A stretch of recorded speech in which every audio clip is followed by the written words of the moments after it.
स्वागत है बच्चों आप सबका क्लास 12th ज्योग्राफी में। और आज हम क्लास 12th के ज्योग्राफी के अंतर्गत पार्ट टू में लेसन 5 का अध्ययन करेंगे। लेसन 5 का नाम है भू संसाधन तथा कृषि।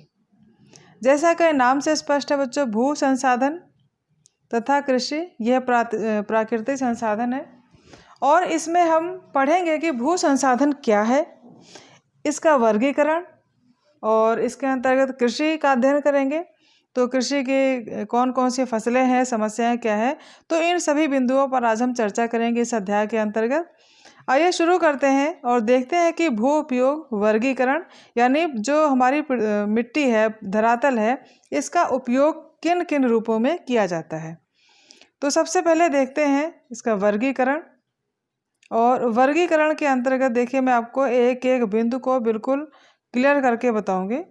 सबसे पहले है भू का उपयोग किस रूप में किया जाता है, वनों के अधीन।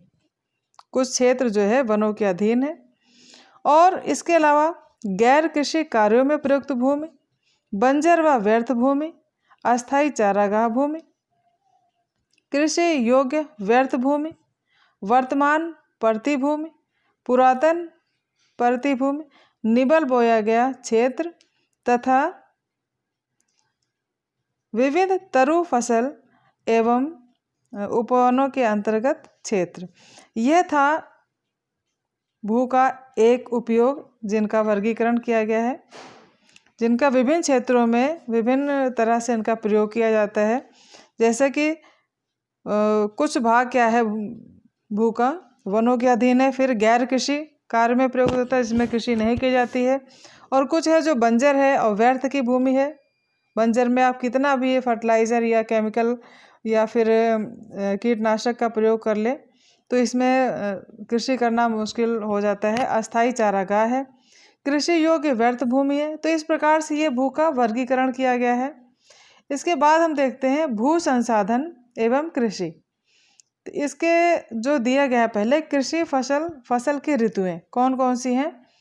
तो मुख्य जो ऋतुएं हैं, रबी की फसल में गेहूँ, चना, सरसों, खरीफ की फसल में चावल, कपास, मोटे अनाज, और जायद की फसल में सब्जियां, फल, चारा आदि। अब प्रमुख फसलें देख लेते हैं इनमें कौन कौन सी हैं। प्रमुख फसलों में जो खाद्यान्न है, खाद्यान्न में कौन सी फसलें आते हैं, चावल, गेहूं, मक्का, ज्वार। तिलहन फसलों के अंतर्गत सरसों, मूंगफली, सोयाबीन। रेशेदार फसलें कपास, जूट, और अन्य फसलों में आता है गन्ना, चाय, कॉफ़ी। ये पेय फसलों के अंतर्गत काउंट होती हैं। इसके बाद कृषि के प्रकार कौन कौन से हैं। कृषि के प्रकार में सिंचित कृषि, रक्षित सिंचाई कृषि, उत्पादन सिंचाई कृषि, वर्षा निर्भर कृषि, शुष्क भूमि कृषि और आर्द्र भूमि कृषि। फिर भारतीय कृषि की समस्याएं कौन कौन सी हैं।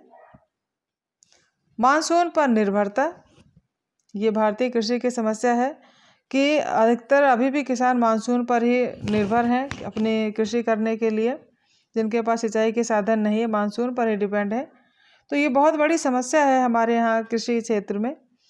अगला बिंदु है छोटे व विखंडित खेत, वाणिज्यीकरण का अभाव, निम्न उत्पादकता, भूमि सुधार की कमी, अल्प बेरोजगारी, उपेक्षापूर्ण सरकारी नीति और ऋणग्रस्तता। और ये बच्चों ऐसे पॉइंट हैं, जनरल पॉइंट है, जिनके बारे में आपको जानकारी होगी। तो मानसून पर निर्भरता ये मैंने थोड़ा सा आपको बता ही दिया। छोटे विखंडित खेत होते हैं। मान लीजिए कोई किसान है और उसके पास इतने साधन नहीं है कृषि करने के, ऊपर से उसके जो खेत है छोटे छोटे, एक यहाँ पर है, दूसरा वहाँ पर, मतलब बिखरे हुए उससे खेत हैं, तो सिंचाई की भी अच्छी से उपलब्धता नहीं हो पाती है। वाणिज्यीकरण का अभाव, निम्न उत्पादकता यानी उत्पादन भी कम होना। कृषि में भूमि सुधारों की कमी, जो भूमि में जो कमी होती है उसको सुधार करने की भी जो कमियां हमारे कृषि क्षेत्र में है।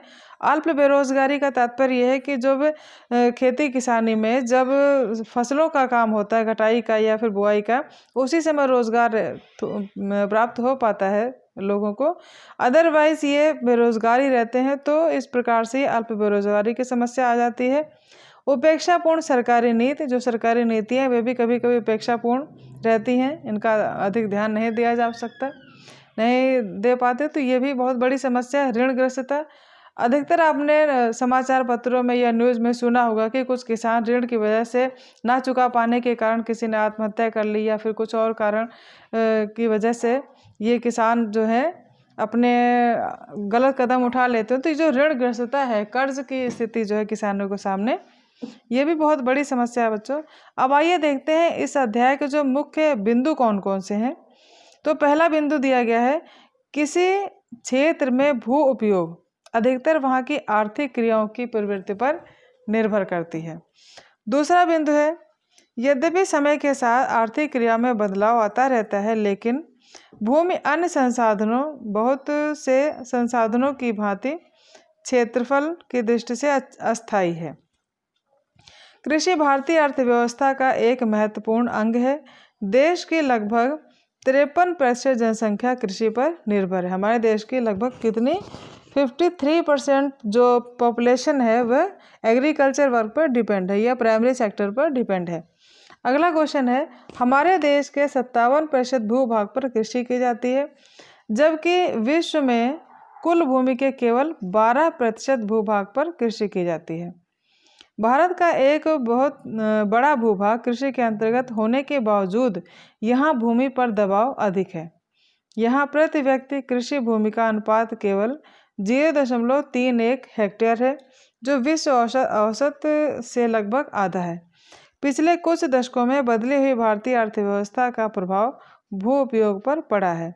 भू संसाधन को इसके स्वामित्व के आधार पर दो प्रकार में रख सकते हैं, एक है निजी और दूसरा है साझा। साझा संपत्ति का उपयोग चारागाह और ईंधन की जरूरत को पूरा करने के लिए किया जाता है, जबकि भूमि की उपलब्धता का सीधा संबंध क्या है, ग्रामीण भारत की संपन्नता या विपन्नता से होता है। भूमि की, अगर मान लीजिए किसी व्यक्ति के पास भूमि अधिक है तो उसे संपन्न माना जाता है, भूमि कम है तो उसे थोड़ा सा उसकी स्थिति कमजोर मानी जाती है, क्योंकि भूमि ही कृषि का आधार है। और भारत धरातल एवं जलवायु विविधता से भरपूर है, अतः यहाँ कृषि फसलों की विशाल विविधता पाई जाती है। और स्वतंत्रता के पश्चात कृषि की तमाम समस्याओं का समाधान कर लिया गया है। हरित क्रांति एक बहुत बड़ा सोपान के रूप में है। भारत में भूमि उपयोग संबंधी प्रपत्र विवरण भू राजस्व द्वारा तैयार किए जाते हैं। यह जो भू राजस्व है, इसके द्वारा भूमि से संबंधित जो प्रपत्र होते हैं उन्हें तैयार किया जाता है। निबल बोए गए क्षेत्र में बढ़ोतरी के लिए भूमि बचत प्रौद्योगिकी को अपनाना चाहिए। ये जो निबल शुद्ध बोया गया जो क्षेत्र है, इसमें बढ़ोतरी के लिए, इसमें उत्पादन बढ़ाने के लिए भूमि बचत प्रौद्योगिकी को अपनाना चाहिए। अर्थात भूमि में अधिक उत्पादन के लिए ऐसे टेक्नोलॉजी को अपनाना चाहिए जिससे कि वहाँ पर उसका उत्पादन अधिक हो, किसानों को अधिक लाभ प्राप्त हो, किसान अधिक लाभान्वित हो। तो ये इसका मुख्य उद्देश्य है, टारगेट है। इसके अंतर्गत प्रति इकाई भूमि में फसल विशेष की उत्पादकता को बढ़ाना तथा कृषि वर्ष में गहन भू उपयोग से सभी फसलों का उत्पादन बढ़ाना सम्मिलित है। इसके बाद कुछ तथ्य हैं बच्चों इससे संबंधित। खाद्यान्नों के उत्पादन में भारत का विश्व में तृतीय स्थान। ये बहुत इंपॉर्टेंट है, आप इन्हें एक एक लाइन के हैं, बहुत ध्यान से देखिए। ऑब्जेक्टिव क्वेश्चन में या वेरी शॉर्ट क्वेश्चन में भी आ सकते हैं एग्जाम में। तो पहला है, खाद्यान्नों के उत्पादन में भारत का विश्व में स्थान कौन सा है? तीसरा। पहला किसका है? चीन का, और दूसरा है यूएसए का। तो हमारा देश कौन से नंबर पे है? तीसरे नंबर पे। दूसरा है, विश्व के चावल उत्पादक में भारत का उत्पादन कितना है? 22%। सिंचाई पर निर्भर रहने वाले चावल उत्पादक क्षेत्र कौन से हैं? पंजाब, हरियाणा, तमिलनाडु, आंध्र प्रदेश। रबी एवं खरीफ की मुख्य फसल कौन सी है? तो रबी की है मुख्य फसल गेहूं और खरीफ की है चावल। बहुत सिंपल से हैं बच्चों, ये महत्वपूर्ण जो कुछ तथ्य हैं। गेहूं उत्पादन में अग्रणी राज्य कौन कौन से हैं? उत्तर प्रदेश, पंजाब, हरियाणा, राजस्थान। फिर अगला है, किन फसलों के उत्पादन में भारत में अग्रणी या प्रथम स्थान है? तो किन में पहला स्थान है भारत का? दाल उत्पादन में और चाय उत्पादन में। अगला है बच्चों, हरित क्रांति का आधार क्या है? क्या आधार है हरित क्रांति का? तो अच्छे बीज उपलब्ध कराना, उर्वरक उपलब्ध कराना और सिंचाई की सुविधा को देना किसानों को, ये हरित क्रांति का मुख्य आधार है। चावल का प्रमुख उत्पादक राज्य कौन सा है? पश्चिम बंगाल।